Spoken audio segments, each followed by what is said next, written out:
The spring of 1945 hung heavy with the scent of damp earth and cordite, a grim perfume heralding the end, yet still tinged with the bitter promise of bloodshed. Berlin, a city already scarred beyond recognition, stood as the ultimate prize, a symbol of a dying regime, a concrete testament to the war's brutal calculus. All eyes, both east and west, were fixed upon it. The Allies, a coalition strained yet still bound by a common enemy, were closing in. In the east, the juggernaut of the Soviet war machine, fueled by a relentless fury and an ocean of manpower, was poised to unleash its final, devastating offensive. In the west, the American and British armies, flush with recent victories and emboldened by their swift advance across the Rhine, were pressing eastward, a tide of steel and fire sweeping across the German heartland. Within this grand, sweeping drama, a smaller, more audacious act began to unfold. Lieutenant General William Simpson, a commander known for his decisiveness and a certain calculated recklessness, found himself on the banks of the Elbe, gazing towards a horizon dominated by the looming spectre of Berlin. His US Ninth Army, a seasoned force hardened by months of relentless combat, had reached Magdeburg, a city strategically vital yet fiercely defended. The Elbe, a natural barrier, presented an immediate challenge. The city's bridges lay in ruins, victims of a desperate rearguard action. Assault crossings were inevitable, a necessary prelude to any further advance. Leading this precarious undertaking were two divisions, each with its own distinct character and reputation. The 2nd Armoured Division, a relentless mechanized force, roared forward, living up to its moniker, Hell on Wheels, a whirlwind of steel and explosive fury. Alongside them, the 83rd Infantry Division, a more unconventional outfit nicknamed the Ragtag Circus for its ingenious, almost comical approach to logistics and mobility, moved with surprising speed. They had become masters of improvisation, scavenging captured German vehicles and repurposing them for their own use, a bizarre yet effective menagerie of olive-drab Kubelwagons, staff cars, trucks, assault guns, half-tracks, and even commandeered buses, all adorned with the defiant white stars of the Allied forces. Then a rival element entered the fray. The 5th Armoured Division, another formidable fighting force, arrived at the town of Tangermünde, a mere 40 miles northeast of Magdeburg. Their objective, secure a crossing over the Elbe. Yet, as they pushed through the war-ravaged streets, the bridge before them erupted in a thunderous blast, the work of determined German combat engineers. The 5th Armoured's advance ground to a halt, their path to Berlin seemingly blocked, a frustrating setback a scant 53 miles from their ultimate goal.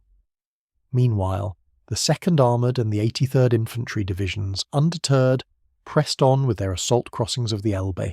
They faced stiff resistance, though not from the Wehrmacht's elite formations. Instead, they encountered the remnants of the German 12th Army, a patchwork of worn-out divisions, hastily assembled emergency units, and the ill-equipped, often demoralized Volkssturm Home Guards. These were men scraped from the bottom of the barrel, farmers, factory workers, and the elderly, armed with outdated weapons and fueled by a mixture of fear and dwindling fanaticism. Yet, they fought with a desperate tenacity, clinging to every ruined building, every shattered tree, every last inch of German soil. It was a grim, agonizing struggle, a harbinger of the even greater horrors that awaited them in Berlin. Amidst this chaos and carnage, a daring idea began to germinate in the minds of General Simpson and his staff. During a reconnaissance mission, a unit reported that the Autobahn bridge north of Magdeburg was still intact. A long shot, an absurdity, a highway straight to Berlin, or at least a significant part of the way. Could it truly be that simple? Could they simply drive to Berlin, unimpeded, along the German motorway? Simpson, a man who favoured bold action over cautious deliberation, believed it was worth the attempt. He immediately instructed the 2nd Armoured Division to formulate a plan, a daring, almost reckless scheme that could potentially rewrite the final act of the war. Throughout the night of April 14th, under the pale glow of a waning moon and the flickering light of battlefield fires, the bulk of the 2nd Armoured and elements of the 83rd Infantry Divisions began to reposition themselves, moving towards the temporary bridges at Barbie, preparing for a potentially decisive push towards the heart of the Third Reich. The die was cast. The gamble was about to be made. General Eisenhower, Supreme Allied Commander, wrestled with conflicting priorities, a constant balancing act between military necessity and political expediency. The strategic landscape was complex, a chessboard of shifting alliances and competing ambitions. In the north, Field Marshal Montgomery and his British and Canadian forces were poised to secure Hamburg, Lübeck and Kiel, vital ports that would cut off any potential German escape routes to Scandinavia.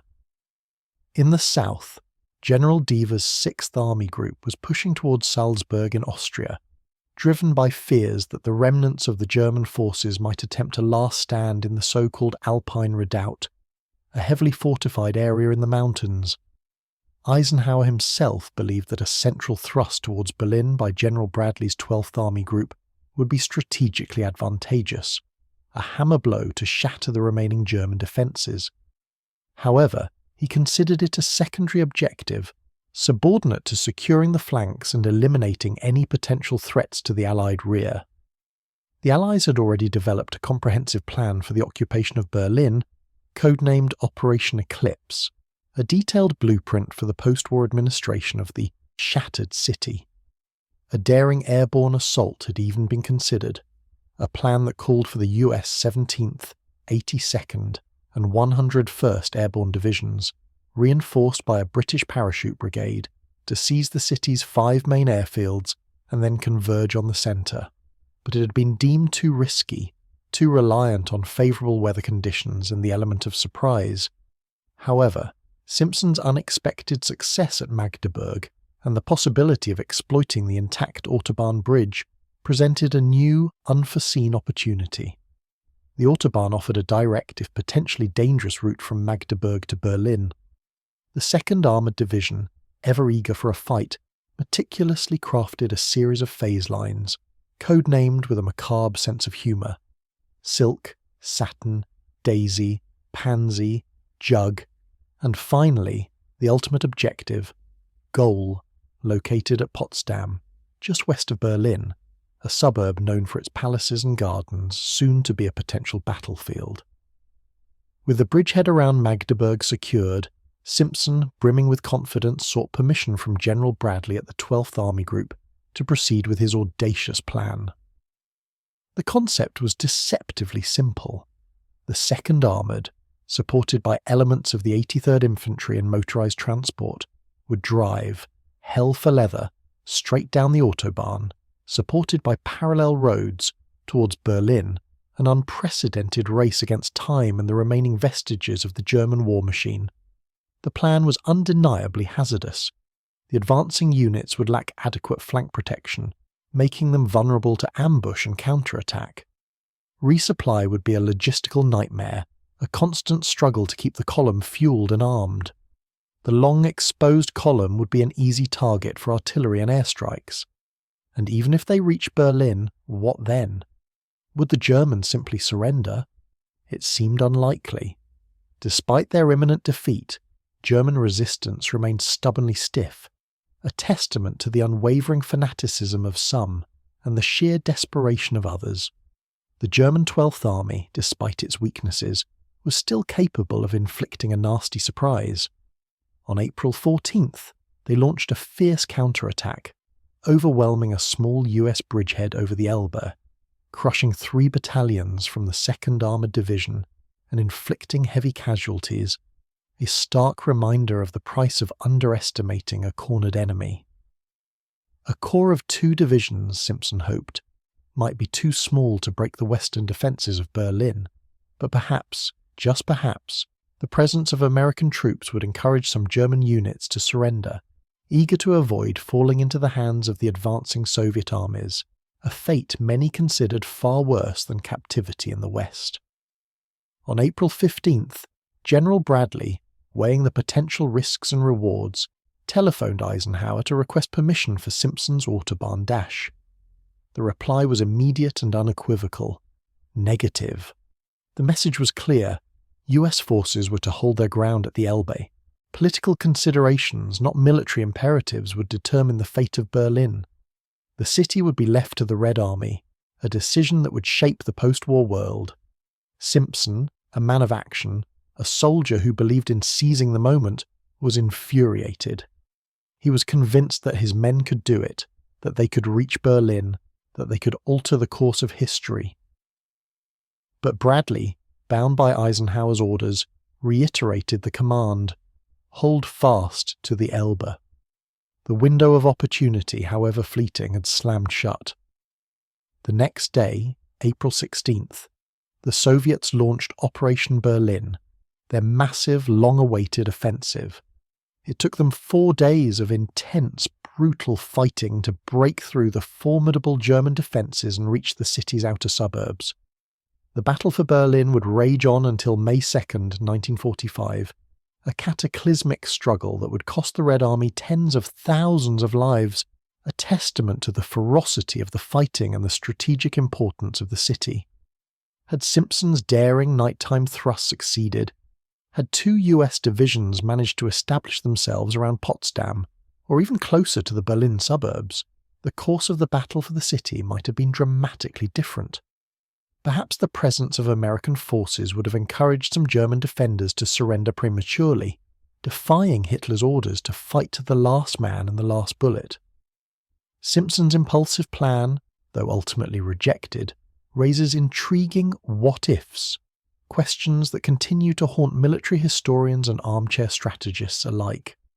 How close did the Americans actually get to capturing the ultimate prize?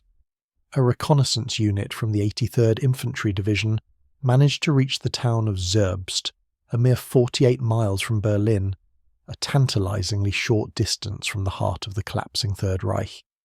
Interestingly, General and later President Dwight D. Eisenhower would later admit in 1952, and again in 1958, that he believed he had made a mistake in not attempting to take Berlin in April 1945, a tacit acknowledgement of the potential for a different outcome.